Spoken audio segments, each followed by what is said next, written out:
Assalamualaikum warahmatullahi wabarakatuh.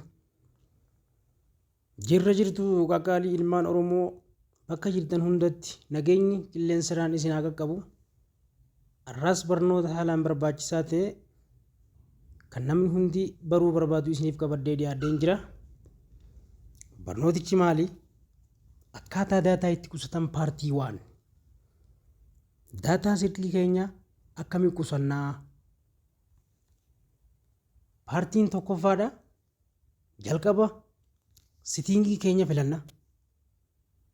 Aappii keenya tuminee sitingii filanna. Sitingii eega filanne booda iddoo sitingiin jiru deemna.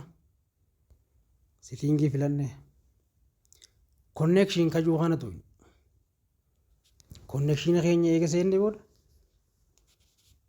itti aansuudhaan data use age jaannummaanu. Akkaataa itti fayyadama daataa yeroo aseenne data saver kajuu jira. Data saverii tu'ita.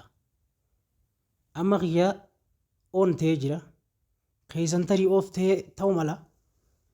Yeroo of ta'ee akkanatti taa'u kana isa of ta'ee duraan ture kana maal goota? Mallattoo kana magariiseessita. Irra tu'ita bantaaf jechuu. Turn on now. Daataan qeesiif qusatamee jira jaa.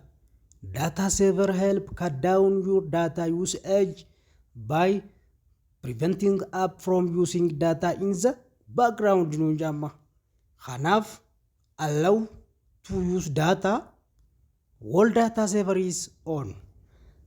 Daataan kee akkasii qusatamuuf hayyamameef jira naan jee jira jechuudha. Kana booda mallattoon restrict data background kajuu iddoo kana jira. Mallattoo iddoo kana. Iddoo olii sarara lamaan akka waa daataa fakkaatu kana garteemi. Eefasii booda kana filattee kaatee gama boodaa deebita. Kana booda mobaayil keenya daataan nuuf qusatameera. Fayyadamuu dandeenya jechuu kana.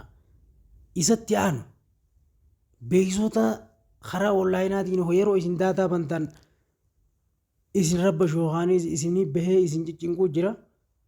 Isaas kutaa biraatiin inni barnoota guutuudha waan ta'eef isiniif qabadheetiin dhiyaadha. Barumsa keenya kaarraa kanumaan xumurama.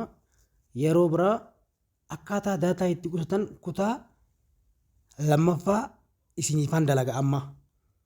Isaan lachuutu laaltanii wal faana geeddartanii itti fayyadamtan. Haala kanaan barnoota keenya guyyaa guyyaadhaan tamsa'u kana irraa baradhaa fayyadama.